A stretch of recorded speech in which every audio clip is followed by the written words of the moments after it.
زبیر صاحب پہلے جو ہے وہ کچھ اس وقت جو استعفے آ رہے ہیں اور لوگوں کا خیال ہے کہ کچھ لوگ کہہ رہے ہیں کہ یہ رد عمل ہے، کچھ لوگ کہتے ہیں کہ یہ مایوسی ہے۔ آپ 27ویں آئینی ترمیم میں جو عدالتی ڈھانچے میں تبدیلیاں ہوئیں اس کے رد عمل میں آنے والے استعفوں کو کس طرح سے دیکھتے ہیں؟ ہاں، بسم اللہ الرحمن الرحیم۔ دیکھیے، یہ تو ان کے اپنے ضمیر کا سوال تھا۔ انہوں نے وہ کانسٹیٹیوشنل کورٹ کے جج کے طور پہ حلف اٹھایا تھا، اور وہ حلف یہ اٹھایا تھا کہ وہ آئین پاکستان کی پاسداری حفاظت کریں گے۔ جب اس کا کانسٹیٹیوشنل اسٹیٹس ہی سپریم کورٹ کا ختم کر کے اس کو ایک ماتحت عدالت بنا دیا گیا، اس پہ ایک نئی عدالت قائم کر دی گئی، تو ہو سکتا ہے ان ججوں نے اور نے اپنے خطوط میں لکھا کہ انہوں نے تو پاسداری اور حفاظت کا حلف اٹھایا تھا، اب تو وہ فارغ ہی ہو گئے کورٹ میں، کانسٹیٹیوشنل تو ہے ہی نہیں، وہ کانسٹیٹیوشنل کورٹ ہی نہیں رہا سپریم کورٹ آف پاکستان، تو اس وجہ سے وہ اس کے ساتھ نہیں چل سکتے، تو اس لیے انہوں نے اپنے آپ کو رکھ دیا۔ لیکن دیکھیے، اس کی شروعات یہاں سے نہیں ہوئی تھی۔ میں آپ کو کچھ ماضی میں، تھوڑی زیادہ ماضی بعید میں نہیں، ماضی قریب میں لے کے جانا چاہتا ہوں۔ یہ شروعات ہوئی اس وقت ہوئی جب یہ پریکٹس اینڈ پروسیجر کا قانون آیا، یہ کیس چلا۔ میں نے سپریم کورٹ بار کے صدر کی حیثیت سے آرگیو کیا، میں نے اس وقت ان کے سامنے کہا تھا، یوٹیوب پہ اویلیبل ہے اگر آپ دیکھنا چاہیں۔ آپ کو لگتا ہے کہ جو فیصلہ سازی ہے وہ ساری حکومت کے پاس چلی گئی ہے؟ راجہ صاحب کو ذرا بالکل چل گئی، راجہ صاحب اور کانسٹیٹیوشن دفن ہو گیا ہمارا، کانسٹیٹیوشن ہمارا 73 کا ختم ہو چکا ہے کل پرسوں۔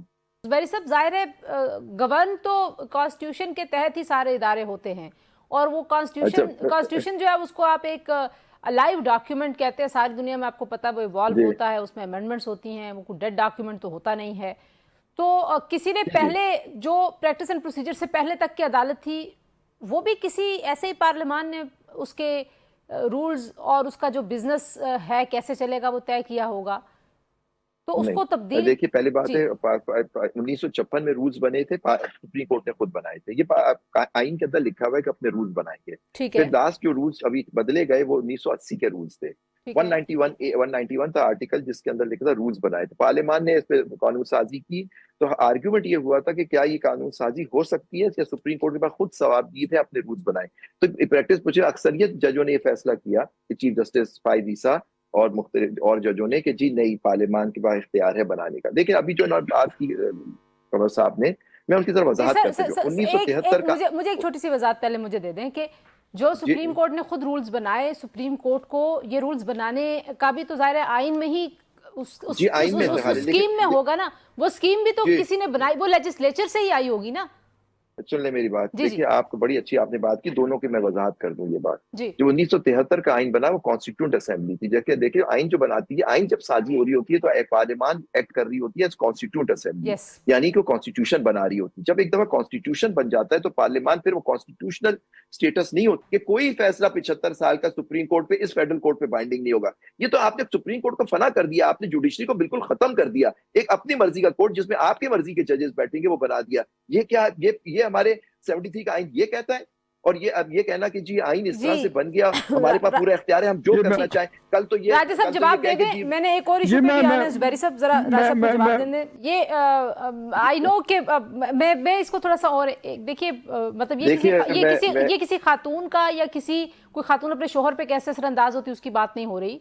ایک وزیر اعظم ہے پاکستان کے سابق، جو اس وقت بھی ایک کرائسس میں ہے، ان کے حوالے سے ایک کریڈیبل جریدہ ایک رپورٹ چھاپ رہا ہے جس میں سابق D G I S I نے کیسے اس انفلوئنس کو کریٹ کیا اور استعمال کیا فیصلے، تقرریاں تبادلے کرانے کے لیے۔ یہ مطلب یہ ایک چھوٹی سکیم کی بات نہیں ہو رہی، بڑی سکیم ہے، یہ صرف گھر کی بات اس کو سمجھا جائے جیسے پنجوتا صاحب کہہ رہے ہیں۔ دیکھیے پہلی تو بات میں آپ کو بتاؤں، اکانومسٹ انگلینڈ یورپ میں ان جریدے جتنے ہی کریڈیبل ہوں ان کے خلاف ہمیشہ ڈیفیمیشن کے کیسز ہوئے ہیں۔ اکانومسٹ اور مختلف اخباروں کے خلاف ہوتے رہتے ہیں کہ جو رپورٹ شائع کی اس میں وہ حق پہ مبنی نہیں تھی، تو ایسے میں آپ کو اگر آپ چاہتی ہیں تو میں آپ کو ان کے حوالے دے دیتا ہوں، یہ سارے کریڈیبل ڈیفیمیشن کے ہوتے ہیں کیسز، وہ بیرسٹر گوہر صاحب نے اعلان بھی کر دیا قانونی چارہ جوئی کا۔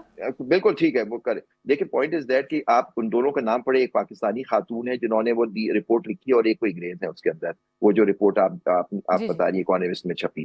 لیکن میں تو یہ جاننا چاہتا ہوں کہ ان کے پاس یہ دیکھیں انہوں نے ساری جو رپورٹ دی ہوگی کسی سے پوچھ کے ہی دی ہوگی نا، کہ یہ کہاں یہ جو چیزیں ان کو خود تو پرسنل اس انگریز کو یہ باتیں نہیں معلوم ہوگی، اور جو پاکستانی یا خاتون پاکستانی ہے یا نہیں، نام سے تو مسلمان ہے لیکن پتہ نہیں پاکستانی ہے نہیں، ان کے پاس یہ انفارمیشن کہاں سے آئی؟ تو یہ بڑی امپورٹنٹ چیز ہے کہ یہ دیکھیں کہ یہ جو رپورٹ ان کو ملی ہے وہ صحیح ہے، اور کسی کے آپ کیچڑ اچھالیں کسی کے بارے میں، اور اس کو اس طرح سے ایک آدمی جو 2-2.5 سال سے جیل میں ہے، اور جیل مینول کے ٹھیک ہے حساب سے تو کئی سال ہو گئے ہوں گے، تو میں سمجھتا ہوں کہ اس راجہ صاحب یہ رپورٹ جو کو راجہ صاحب، ہاں ٹھیک ہے، راجہ صاحب زبیری صاحب کا دوسری بات جی ایک میں بات کمپلیٹ کر لوں. راجہ صاحب نے بات کی آپ کی آبجیکٹو ریزولوشن، اب آبجیکٹو ریزولوشن نہیں رہی ہے، وہ آئین کا حصہ ہو گئی ہے آرٹیکل 2A کے تحت، اور اس میں لکھا ہوا ہے کہ the independence of judiciary will be fully secured. اور یہ چیپٹرز ہیں آئین کے جو کانسٹیٹیوٹ اسمبلی نے بنائے تھے 1973 میں، کنسنسس سے وہ آئین ٹھیک بنا ہے. تھا.